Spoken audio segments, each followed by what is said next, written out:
Il existe des pays qui exercent une attraction qu'on ne peut déjouer, où la terre et ses richesses vous fascinent. Terre de fantasmes, d'histoire et d'aventures. On connaît trop bien l'Éthiopie pour les malheurs qui l'ont frappée. Mais on oublie que c'est avant tout une terre d'échange, de commerce et de trafic. Je suis venu en Éthiopie pour succomber à une fascination et remonter la piste du Grand Rift. Je veux découvrir cette terre promise et observer les mutations qui la secouent.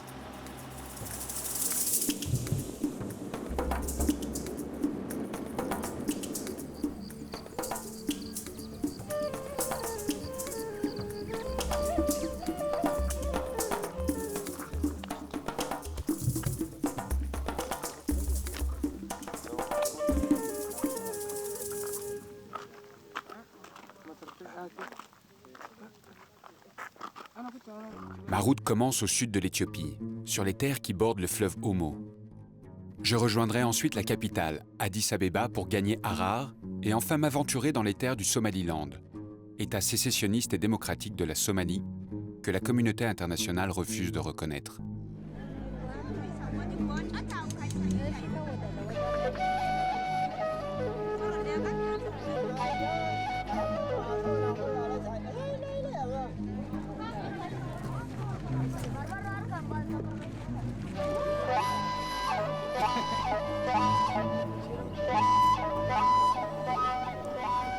Samedi, jour de marché à Dimeka, l'un des chefs-lieux du parc national de Mago.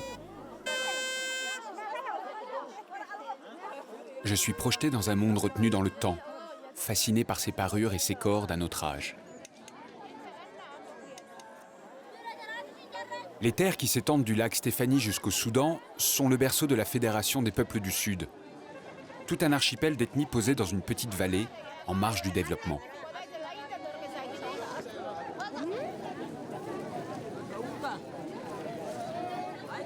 Il est midi, le marché bat son plein. Certains ont parcouru plus de 35 km pour rejoindre Dimeka. Je suis sur le territoire des Hameurs, des Béna et des Béchada. Walfot est Hameur, il est venu vendre son miel.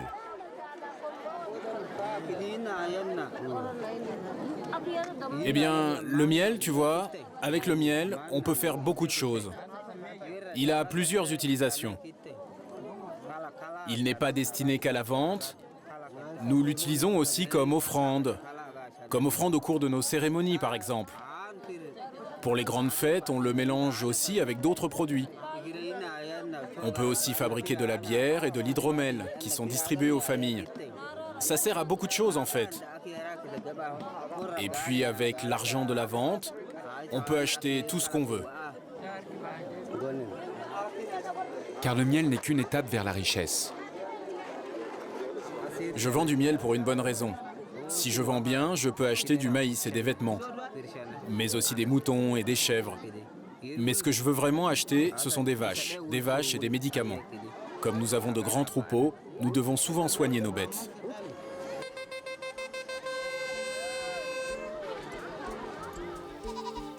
La vraie richesse dans la vallée de l'Omo, ce sont les têtes de bétail. Elles définissent le statut social de leurs propriétaires et deviennent le dernier recours nutritif pendant les grandes sécheresses. Le bétail est le bien le plus précieux. Il est farouchement gardé contre les rapines des clans voisins. Les relations entre ces ethnies sont tendues et les règlements de compte se font à la Kalachnikov. Aujourd'hui, la région vit une relative accalmie.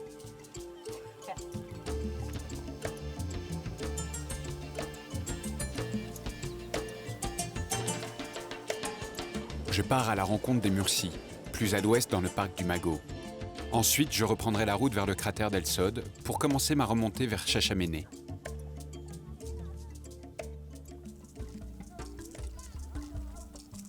Les premiers témoignages sur les peuples de la vallée de l'Omo datent de la fin du XXe siècle.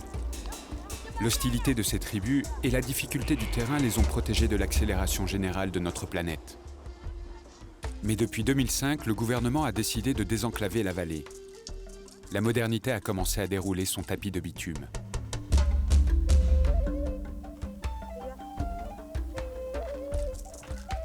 Ces nouveaux axes de communication exposent les tribus à l'appétit d'émerveillement, et les touristes en quête d'exotisme ne cessent d'affluer.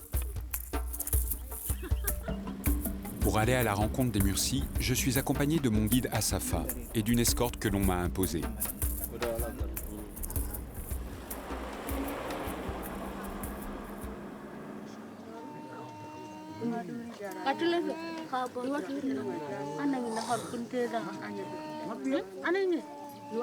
Cette tribu a toujours fasciné les voyageurs. Certains anthropologues pensent que la pratique du débé, ce plateau de terre cuite placé dans la lèvre inférieure, s'est répandu pour échapper aux razzias des esclavagistes. Moi, je découvre aujourd'hui sa nouvelle fonction.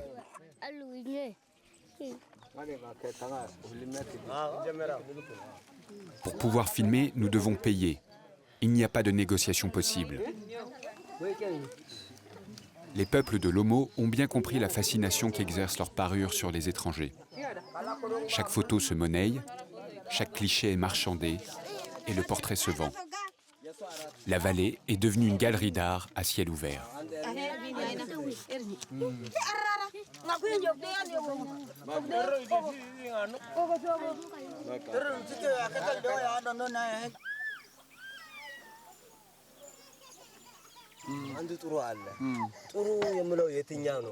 Il y a très longtemps, quand nous vivions près de la rivière Omo, les touristes venaient et nous avions peur.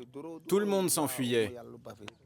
Il y a à peu près 4 ans, quand nous nous sommes installés ici, des touristes sont arrivés et nous ont donné 30 bières pour visiter le village. Une autre fois, c'était 50 bières. Comme ça, on a pu acheter du charbon de bois. Et puis après, ils sont venus en caravane de voiture. Et là, on leur a demandé 100 bières. Et puis après, 200 bières. Mais maintenant, ce qu'on exige, c'est que chaque personne se fasse payer. C'est ça la nouvelle règle. Mais tu sais, pour nous, un bon étranger, c'est surtout un étranger qui sort de l'argent, qui donne des pièces aux chefs pour qu'ils achètent des voitures, et avec le reste de l'argent, nous buvons de l'arak et du café. Avec l'argent que nous obtenons, nous pourrons acheter une voiture et venir en aide aux anciens et aux villageois. Une voiture est indispensable quand il y a la famine ou un malade. Et puis nous pourrions aussi aller plus vite au marché pour acheter de la nourriture. C'est pour toutes ces raisons que nous voulons acheter une voiture.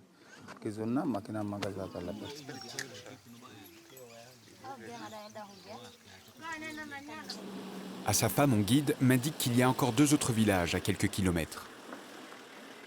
En 1987, les Mursis sont attaqués par la tribu des Nyagatom. De 60 000, ils sont réduits à 20 000. Aujourd'hui, beaucoup se sont réfugiés sur des terres du parc national. You've been coming here for how long? So many times I have come here.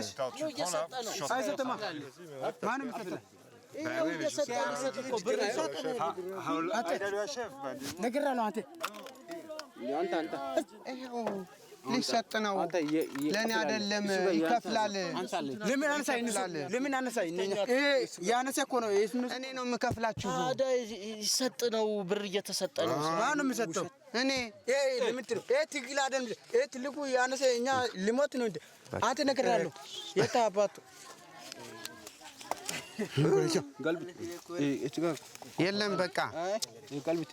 Tu as observé un changement dans le comportement des Mursis? Oui, j'ai vraiment vu un grand changement dans leur attitude à l'égard des touristes.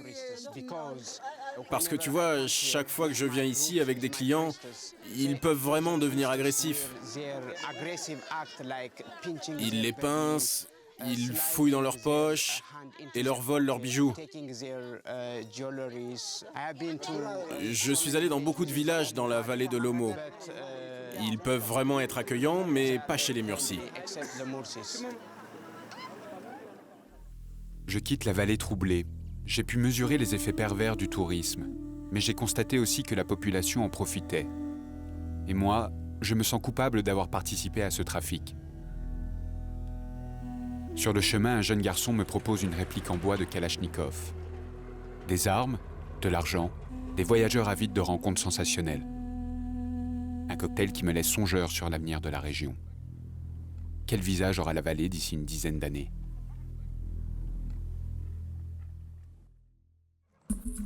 Direction plein est, vers Yabelo, dans le pays des Borana. Les terres arides de ce clan s'étendent de part et d'autre de la frontière entre l'Éthiopie et le Kenya. Les Borana sont des pasteurs semi-nomades. Ils se déplacent avec leurs troupeaux pour satisfaire leurs besoins en fourrage et en eau. Mais il existe une autre ressource, tapie au fond d'un volcan éteint.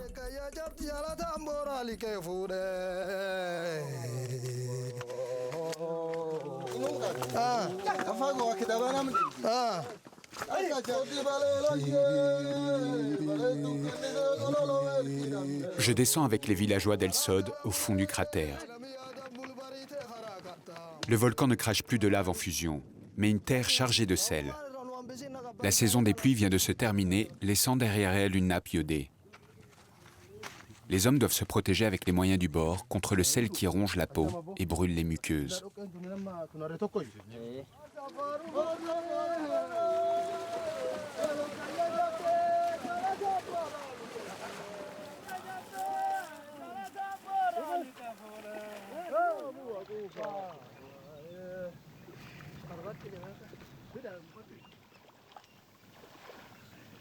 Le sel est toujours une denrée précieuse.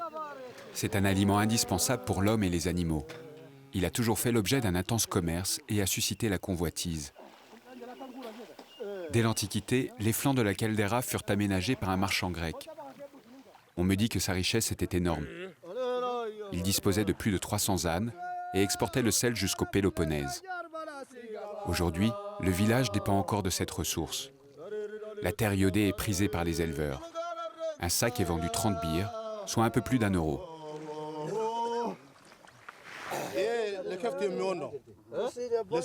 Tu vois cette terre?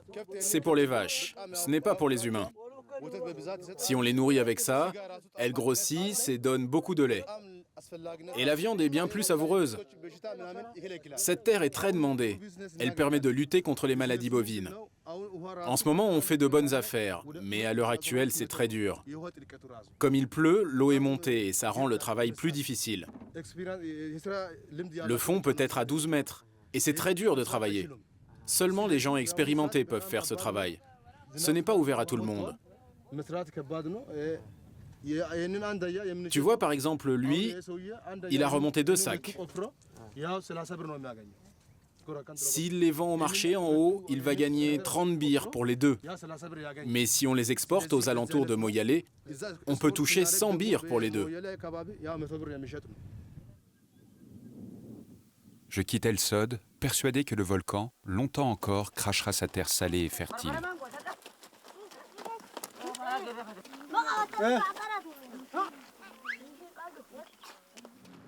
Ma route se poursuit vers le nord. Il reste 300 km pour rejoindre Addis Abeba, la capitale. Le terrain s'élève, je suis à plus de 1000 mètres d'altitude, il fait frais et j'ai envie de faire une pause.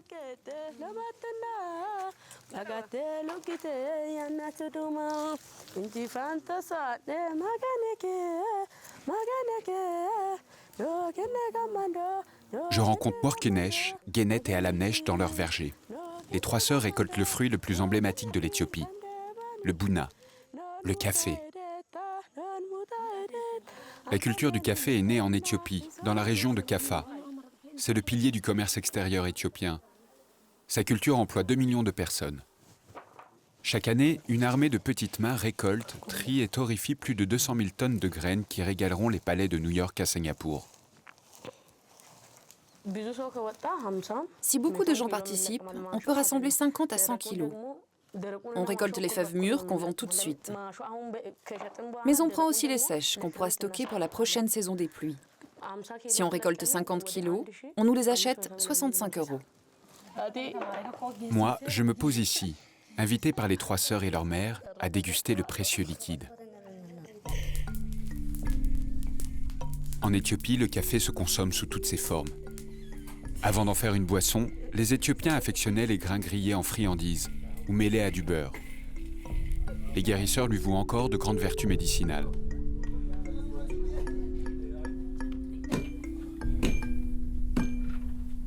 Jusqu'en 1850, l'Église éthiopienne interdisait sa consommation. C'est avec l'empereur Ménélique que l'État éthiopien encourage sa production et s'intéresse aux bénéfices de son exportation. Être invité à boire le café est une marque d'hospitalité. le voyageur est tenu d'accepter les 3 tasses qui lui sont offertes. Sinon, gare à la malédiction. De toute façon, je n'ai pas besoin de me faire prier. Un dernier petit café pour la route.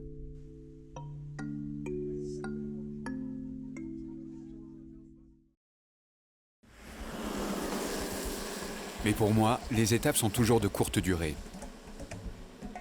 Je me rends à Arba Minch, dans le parc national de Netchisar, avant de rejoindre la capitale, Addis Abeba.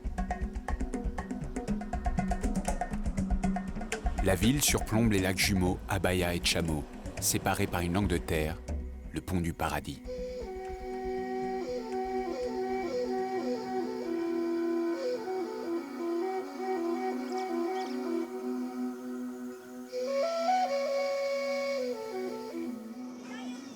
J'ai l'impression d'avoir refranchi le pont de la modernité. Cette petite ville de province m'apparaît comme une grande capitale. Les shops, musique, billard et enfin un Bounabet, une maison du café. Ce sont des institutions en Éthiopie. On vient s'y restaurer au son des derniers tubes de la capitale. Certains proposent même des chambres pour les voyageurs éreintés. Je suis venu déguster la spécialité de la maison. C'est un poisson qui a fait fureur sur les écrans de cinéma, la perche du Nil. Mais ici, il n'y a pas de cauchemar de Darwin. Ce n'est pas l'introduction du poisson qui pose problème, mais bien sa cuisson. Le parc de Netchisar est menacé de déforestation. Un problème qui s'étend à toute l'Éthiopie, qui a perdu près de 98% de sa forêt originelle.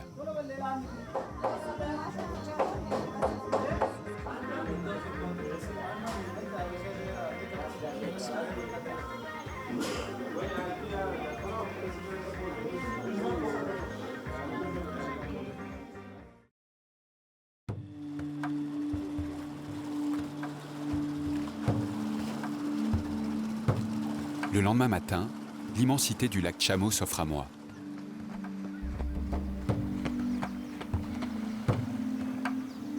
Rêve d'enfant qui se réalise, souvenir de lecture qui remonte à la surface.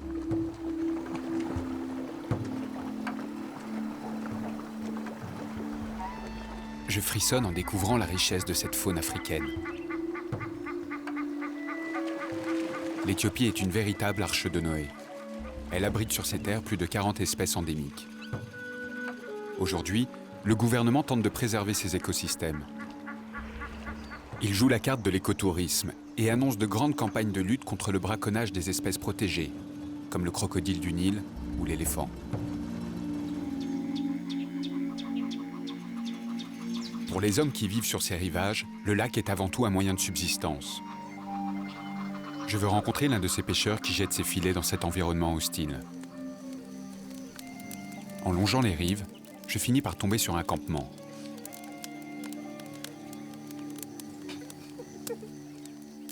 Tatek et ses compagnons ont l'autorisation de pêcher sur le lac.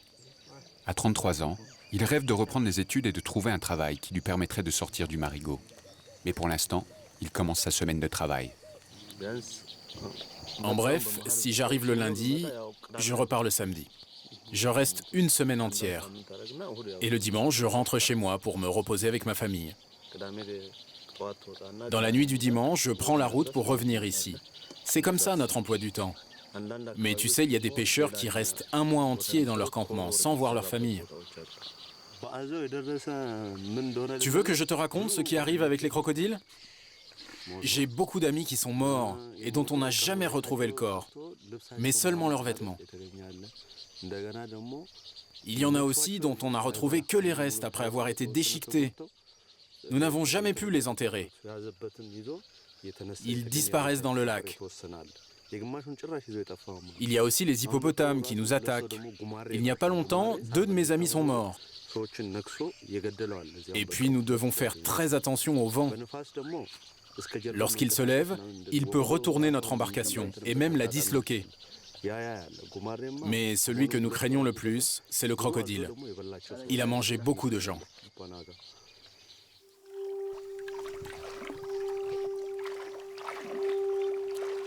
Je les accompagne en me disant qu'il en faut du courage pour affronter les dangers du lac sur de simples rondins de bois.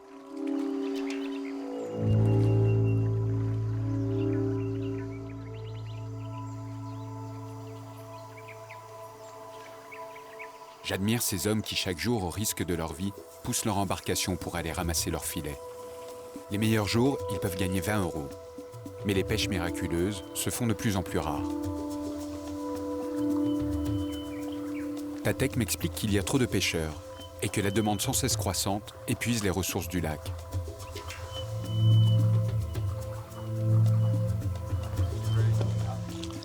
Pourtant, il ne perd pas espoir de pouvoir un jour réaliser son rêve de goûter à une nouvelle vie.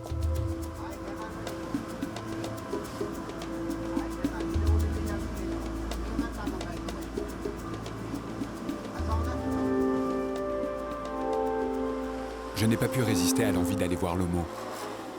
On dit qu'en suivant un fleuve, on parvient toujours à la mer. L'Omo, lui, ne se gaspille pas dans le vaste océan. Il prend sa source sur le plateau du Choa. Et j'imagine son chemin tortueux jusqu'au lac Turkana au Kenya. Mais je ne peux pas me laisser aller à la contemplation. La route est une maîtresse insatiable qui vous rappelle toujours à l'ordre. Je reprends mon chemin vers le nord, serpentant dans les plissures de la vallée du Grand Rift. Quand je vois la richesse des terres éthiopiennes, je me demande comment le pays a pu être frappé de tant de famines successives. Bien sûr, il y a les catastrophes naturelles. Mais bien plus graves ont été les mauvaises politiques agricoles et budgétaires qui ont empêché le développement de ce secteur. Mais depuis quelques années, le gouvernement éthiopien a changé de stratégie. Il loue de vastes parcelles de terre à des investisseurs étrangers. Je m'approche du lac Ziway. Le décor change. Je longe les structures d'une entreprise agricole moderne et je ne résiste pas à la tentation d'aller y jeter un coup d'œil.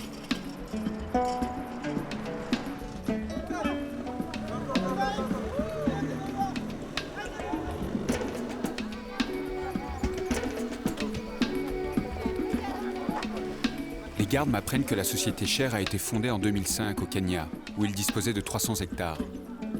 En 2007, attirée par les possibilités offertes par le gouvernement, l'entreprise décide de transférer toutes ses infrastructures sur les bords du lac.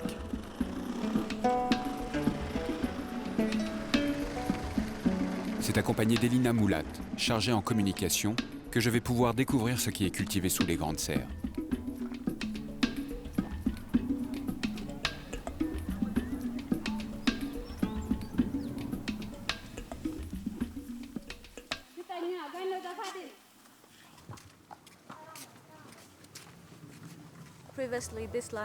Avant, cette terre était une ferme d'État d'une superficie de 1000 hectares. Actuellement, nous avons loué 500 hectares. Cette ferme n'employait que 200 travailleurs permanents et 1000 saisonniers. Mais aujourd'hui, grâce à la politique d'ouverture aux investisseurs étrangers, nous employons 11 000 personnes, et cela en à peine 5 ans. Vous pouvez donc voir les bénéfices que ce pays peut en tirer. Le secteur de la floriculture a connu un développement sans précédent au cours de l'année. Il a généré plus de 100 000 emplois et les recettes atteignent 150 millions de dollars. Des terres riches et disponibles, aucune taxe pendant 5 ans, une main-d'œuvre bon marché. Ce sont les facteurs qui attirent les investisseurs étrangers. L'Éthiopie est devenue la nouvelle terre promise des roses.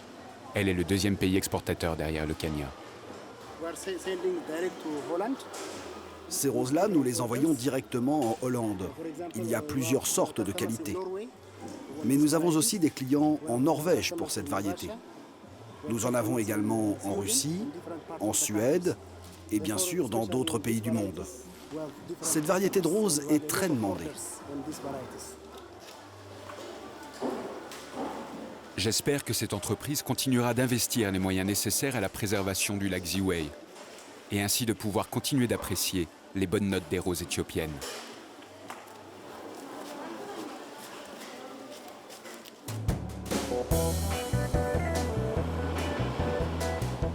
Mais pour l'instant, je dois aller humer les parfums de la nouvelle fleur, Addis Abeba, nommée ainsi en amharique par l'impératrice Taïtou.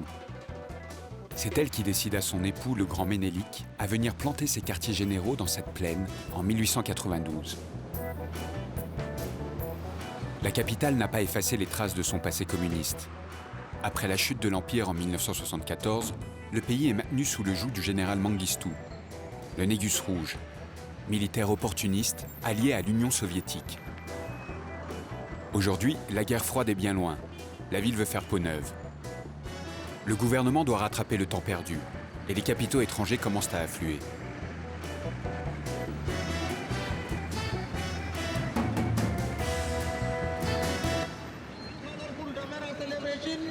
Live to the world.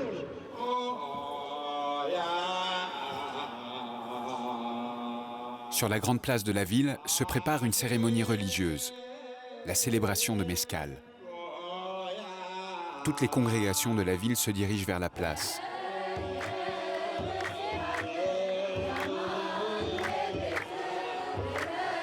Les croyants viennent commémorer la découverte de la vraie croix du Christ par l'impératrice Hélène. Cet événement marque aussi la fin de la longue saison des pluies et le retour du printemps.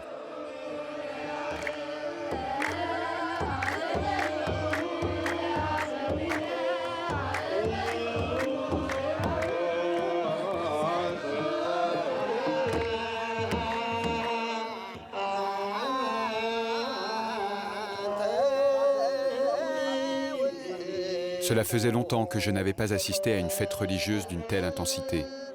Je suis impressionné par la foule, mais mon avis n'est pas partagé par tout le monde. Je trouve ça très calme cette année. Je ne peux pas dire que je ne suis pas content, non. Mais quand même, l'affluence était franchement plus grande dans le passé. Plus tard, le pape d'Addis va allumer le bûcher. Tous les fidèles tourneront autour pour recevoir les bénédictions de ce foyer, baignés dans la chaleur et la lumière. Tous les démons s'évanouissent dans la fumée. Ils s'éparpillent comme les bûches et brûlent comme le feu. La croix peut jaillir dans toute sa hauteur.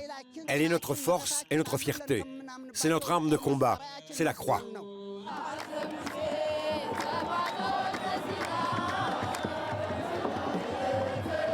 La légende raconte que Sainte Hélène se rendit à Jérusalem pour retrouver la croix. On lui recommanda d'allumer de l'encens, dont la fumée lui indiquerait l'emplacement de la relique. Et le miracle se produisit. La croix fut retrouvée et partagée entre toutes les églises, dont celle d'Éthiopie. On raconte que ce trésor est caché dans un monastère de la région de Wollo, dans le nord du pays.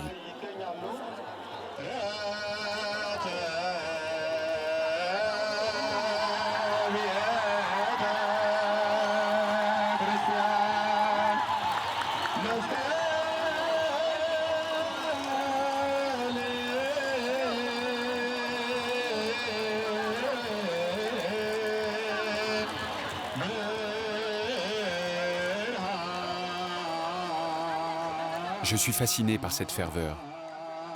Et même si j'ai abandonné il y a longtemps de cela toute conviction religieuse, je goûte avec plaisir ce moment de joie pure.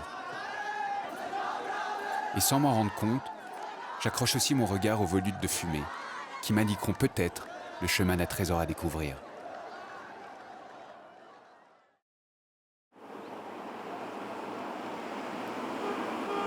Le lendemain matin, je retourne sur la place de Mescal. Dès 7 heures, le lieu vibre au son d'une autre religion. L'Éthiopie, c'est la Mecque de la course de fond. Elle a enfanté les plus grands champions et marqué l'histoire des Jeux Olympiques. À Rome, en 1960, Abebe Bilka remporte le marathon pieds nus et passe à son cou la première médaille d'or d'un pays africain. Depuis, les coureurs éthiopiens ont enchaîné les records du monde.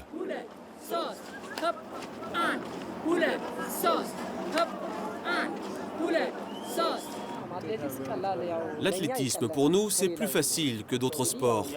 Les conditions naturelles du pays sont très avantageuses. L'air est très sain. Il y a des forêts, des montagnes. C'est ce qui convient le mieux pour la course à pied. Moi, je trouve que ce n'est pas suffisamment exploité. Qui sait, peut-être que dans un avenir proche, nous aurons encore plus de grands athlètes. Nous avons beaucoup de coureurs, mais qui ne savent pas gérer leurs capacités. Beaucoup se fatiguent à s'entraîner sans cesse. Ils brûlent leurs réserves et à la fin, ils sont épuisés. Si ces coureurs trouvaient quelqu'un pour les entraîner, ils seraient beaucoup plus performants. Ils pourraient travailler avec un entraîneur qui a des compétences et de la volonté. Ils pourraient accéder à un meilleur niveau. Il y a beaucoup de coureurs qu'on n'a pas encore repérés. L'Éthiopie veut se lancer à pleine vitesse dans le XXIe siècle. Elle n'a pas envie d'être freinée dans sa course. Mais la population a besoin d'aide et d'encadrement.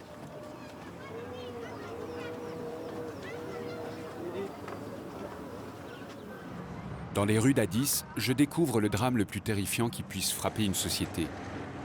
Une armée d'orphelins sillonne la ville en espérant trouver de quoi se nourrir pour la journée. Il serait plus de 5 millions.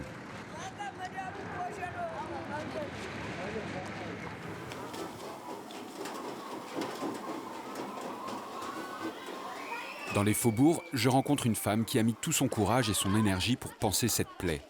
Elle a créé un orphelinat. Anna Techom a recueilli son premier enfant en 1992. C'était une petite fille d'une mère atteinte du sida. Aujourd'hui, elle s'occupe de 267 orphelins. Elle ne reçoit aucune aide du gouvernement.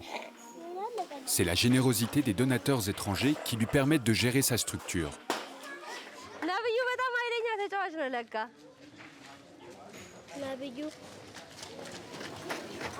90% des enfants sont des orphelins dus au sida.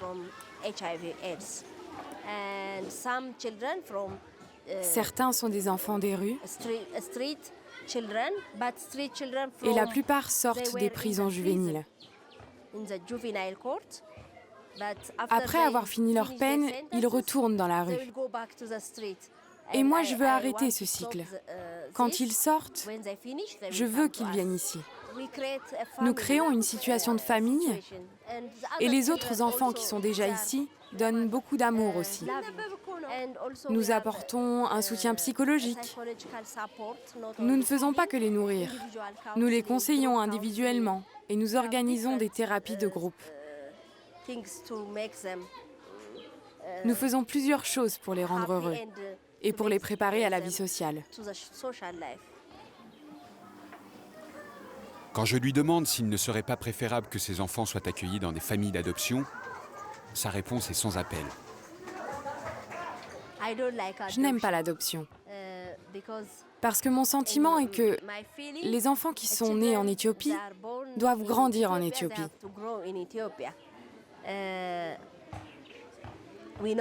Nous savons que nous sommes pauvres, mais ils doivent être élevés en Éthiopie.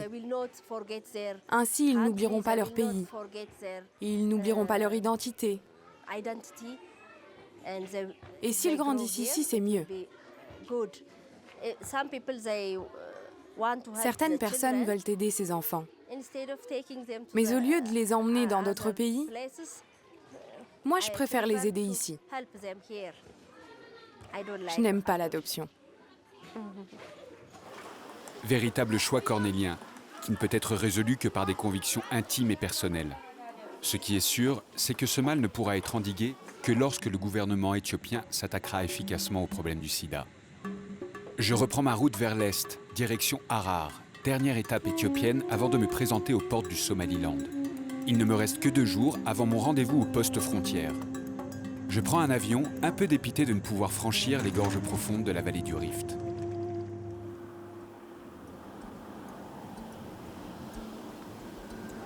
Cité irréductible, fière de son histoire, Harar est aussi un carrefour commercial qui a attiré les plus grands explorateurs et contrebandiers, comme Burton et Henri de Montfred. La ville a conservé la haute muraille qui l'entoure. Elle protégeait la cité des attaques des empereurs coptes et des peuplades avoisinantes. Au crépuscule, les gardes fermaient les 5 portes de la ville, percées à des endroits stratégiques permettant ainsi de contrôler le flux des commerçants.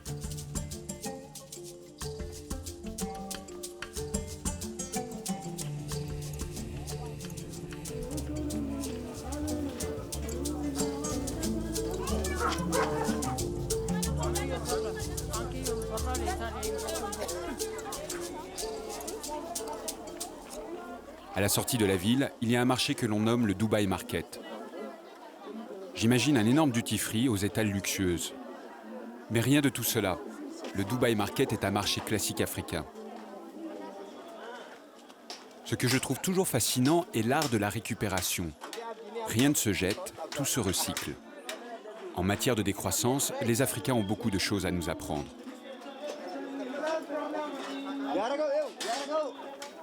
Quand je commence à poser la question de savoir pourquoi Dubaï et pas New York ou Paris, La raison est bien simple. Les produits qui sont vendus transitent par Dubaï avant d'atterrir sur les étals du marché. Je rencontre une vendeuse qui m'éclaire sur les mécanismes de ce commerce un peu particulier. La plupart des produits que tu vois ici, c'est de la contrebande. À Harar, c'est moitié-moitié. On vend tous des produits de contrebande et des produits locaux qui ont été taxés. Tu ne trouveras pas de boutique sur le marché qui ne fait pas la même chose. Ces produits de contrebande viennent de Dubaï. Ensuite, ils transitent par le Somaliland. C'est le gagne-pain des passeurs. Si c'est confisqué, c'est confisqué. Ils savent que c'est illégal. Nous, ici, nous les attendons pour acheter leurs produits. Nous respectons aussi la loi en payant des taxes sur la production locale et sur certains produits étrangers. On travaille la peur au ventre. Mais dans ce pays de misère, il faut bien vivre. On n'a pas d'autre choix. Tous ces produits viennent d'Asie. La ville ancestrale est entrée de plein pied dans l'ère du commerce mondialisé. Et dans l'enceinte de la cité, une nouvelle porte commerciale est percée. Elle donne sur le Somaliland. Demain, j'ai rendez-vous avec ce pays qui n'apparaît sur aucune carte et qui pourtant existe.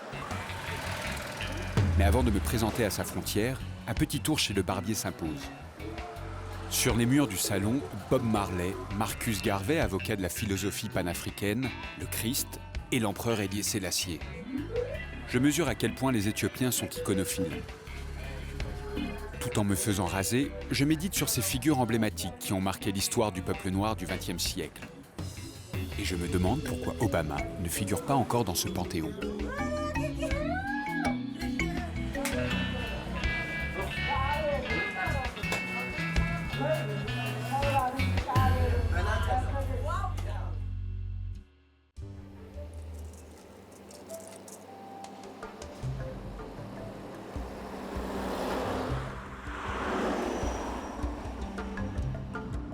Je redescends des hauteurs de Harar à travers le désert de l'Ogaden.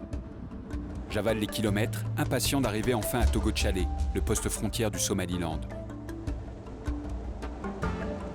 Je quitte les paisibles terres d'Éthiopie pour aller découvrir une nation en devenir.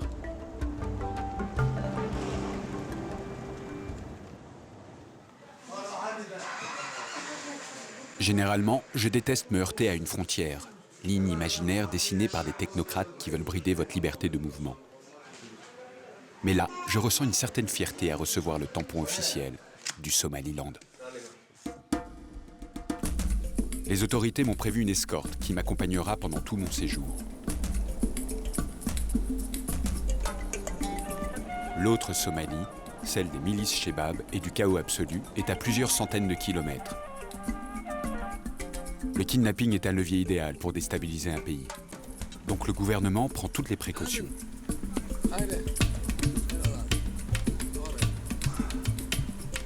Sur la route, pas moins de 7 barrages militaires. Le pays est effectivement sur ses gardes.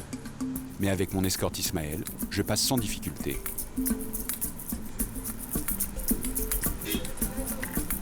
J'ai rendez-vous avec le ministre de l'Information dans la capitale d'Hargeisa. Ensuite, je poursuis ma route pour rejoindre Berbera, le port du Somaliland, qui donne sur le golfe d'Aden. Hargeisa. Sous la chaleur de midi, la ville semble encore brûler de l'attaque qu'elle a vécue en 1988. Cette ville concentre en elle toute la folie et les destructions qui ont secoué la Corne d'Afrique ces 30 dernières années. À la fin des années 80, le dictateur Siad Barre, qui gouverne l'ensemble de la Somalie, est en position de faiblesse. Il doit faire face à un mouvement indépendantiste, armé et financé par les élites de Hargeisa. Le Somaliland ne veut plus vivre aux côtés de ses frères du Sud. Il veut son indépendance. Mais un dictateur ne supporte pas la contradiction. Le 18 mai 1988, il ordonne à son aviation de raser la ville. 50 000 civils sont massacrés, 500 000 fuient vers l'Éthiopie. Depuis 20 ans, la Somalie du Sud a sombré dans le chaos. Le Somaliland, lui, fortifie patiemment son autonomie et sa démocratie. Mais il reste tout de même un problème majeur. La communauté internationale refuse de reconnaître ce nouvel État.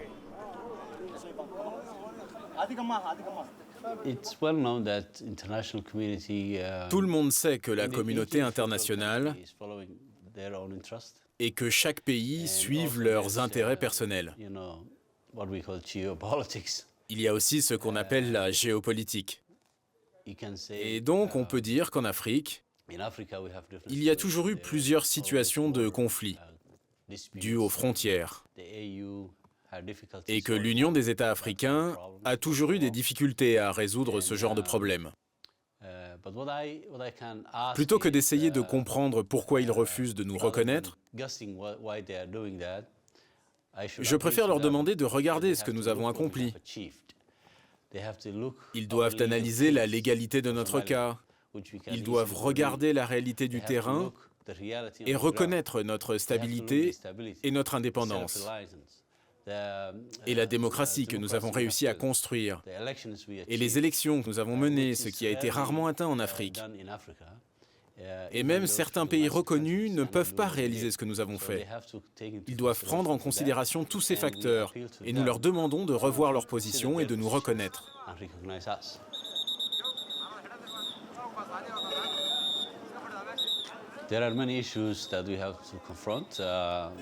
Nous devons faire face à de nombreux problèmes d'ordre économique et social. Le chômage des jeunes atteint près de 65%.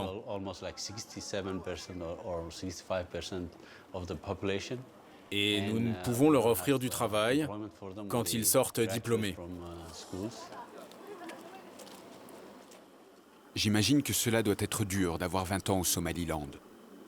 Je me rends à l'université pour assister à un cours d'économie en anglais. Ils sont plus de 5000 filles et garçons à s'accrocher à leur banc de classe, le visage concentré, confiant en leur avenir.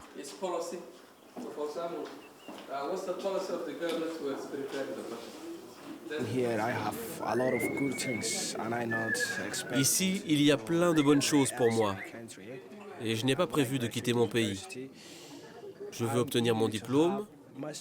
Et quand j'aurai mon master, je voudrais aller étudier dans un pays voisin, comme l'Ouganda, l'Éthiopie, le Kenya ou même la Malaisie. Mais après, j'aimerais revenir rapidement. Je ne veux pas vivre autre part. Et je veux faire quelque chose de bien pour mon pays. Je n'ai pas envie d'aller en Europe. Je sais que l'économie européenne a été gravement frappée, comme le nord de l'Amérique. Et leur situation économique ne font qu'empirer. Donc non, vraiment, je préfère rester ici. Inch'Allah. Je préfère rester ici.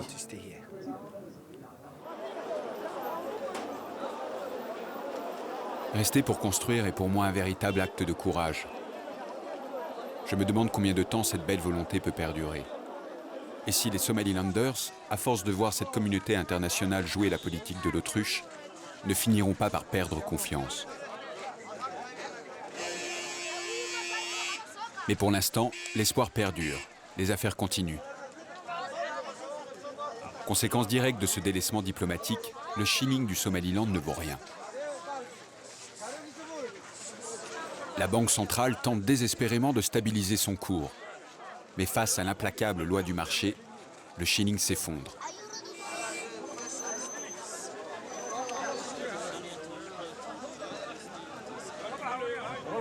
Si tu veux changer 100 $, tu reçois ce paquet de 50 000 shillings. Ouais, ce gros paquet. Comme tu peux te rendre compte, notre monnaie n'est pas très forte sur le cours de la bourse internationale. Mais en tout cas, la paix et la sécurité qui règnent dans le pays nous permettent d'étaler notre argent devant nous en toute confiance, sans craindre une attaque. Les monnaies internationales sont précieusement gardées, mais les monticules de shillings sont laissés en toute confiance dans de petits coffres sur le marché. Finalement, il n'y a qu'un danger qui menace les courtiers, la tendinite du pouce.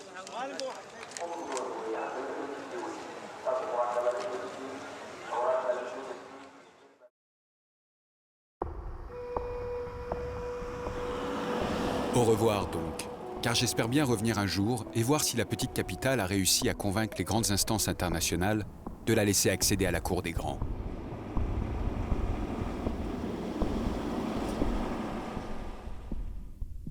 Je franchis l'entrée du seul musée du pays. Il est à ciel ouvert.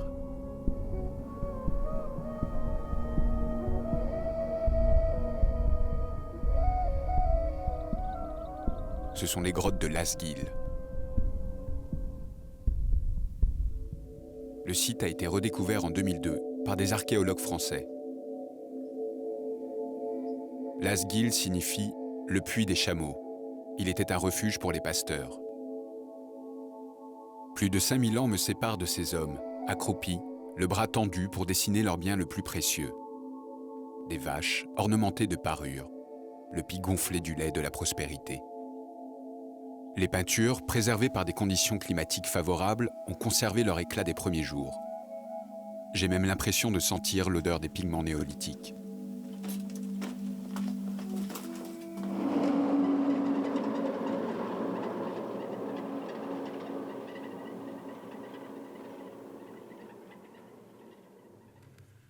Sur le chemin, mon escorte Ismaël tient à me montrer une autre relique de l'histoire.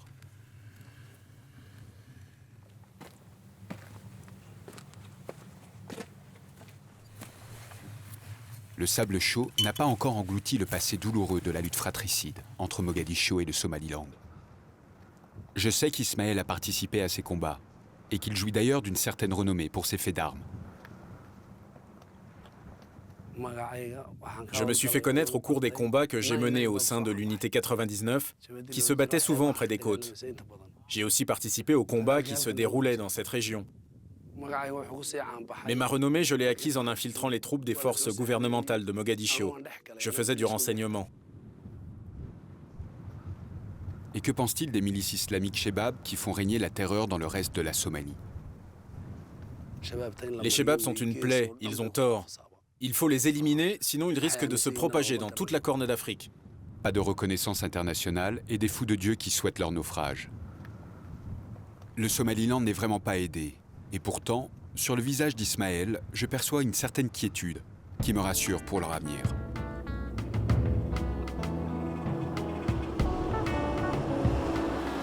L'adage dit qu'au bout d'une route, il y a toujours de l'espoir. Et pour le Somaliland, c'est le port de Berbera, tourné vers le golfe stratégique d'Aden.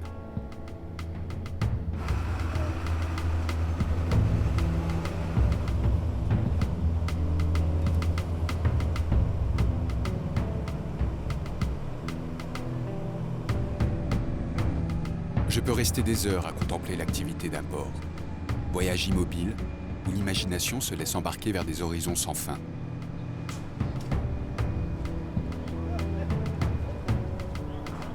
Berbera résonne aussi d'une autre histoire, celle de la guerre froide. Le premier tronçon des docks est construit par les Soviétiques en 1968. Les Américains viennent compléter la jetée en 1984.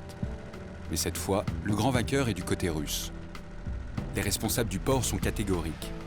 L'ouvrage soviétique résiste bien mieux au temps. On dit que le sous-sol du Somaliland réserve des surprises. Malheureusement, sans aide extérieure, le pétrole et le gaz ne jailliront pas de sitôt. En attendant, le pays ne dispose que d'une seule ressource pour survivre.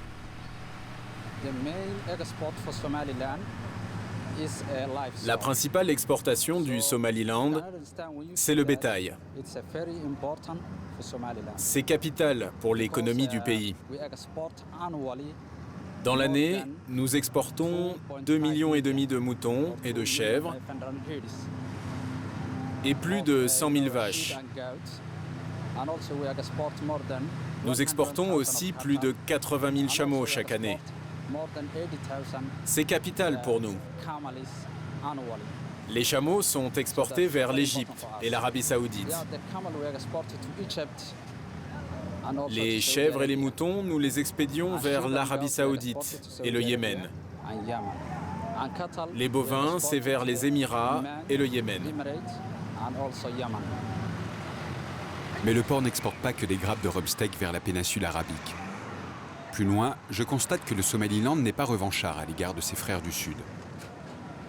Le gouvernement permet aux grandes institutions d'aide internationale d'utiliser ces docks. Ce soir, on charge du maïs, donné par l'Espagne. Destination Mogadiscio.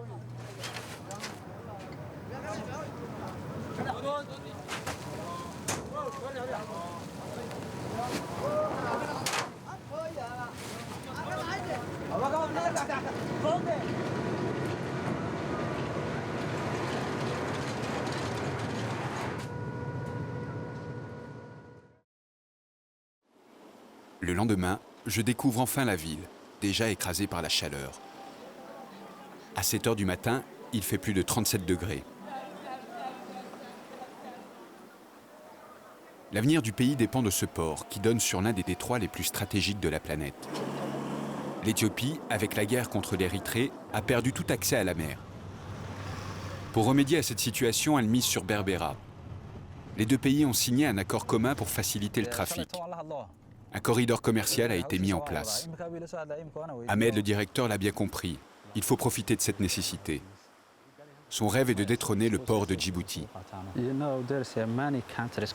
Il y a plusieurs pays qui nous ont contactés.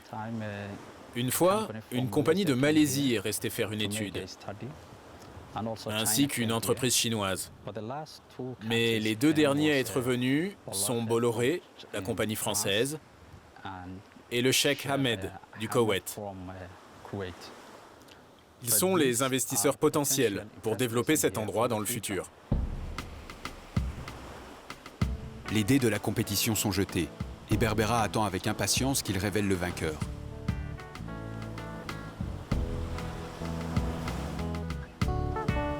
Ici s'achève mon voyage, sur les grèves du golfe d'Aden. L'esprit encore bourdonnant des échos de cette corne d'Afrique marquée par les tourbillons de l'histoire. Mais j'ai pu aussi mesurer à quel point elle fait preuve d'appétit et de vitalité pour pénétrer dans l'arène du XXIe siècle. La belle Afrique assoupie sur le flanc de la mer semble à présent décidée à se réveiller pour participer au festin des grandes nations.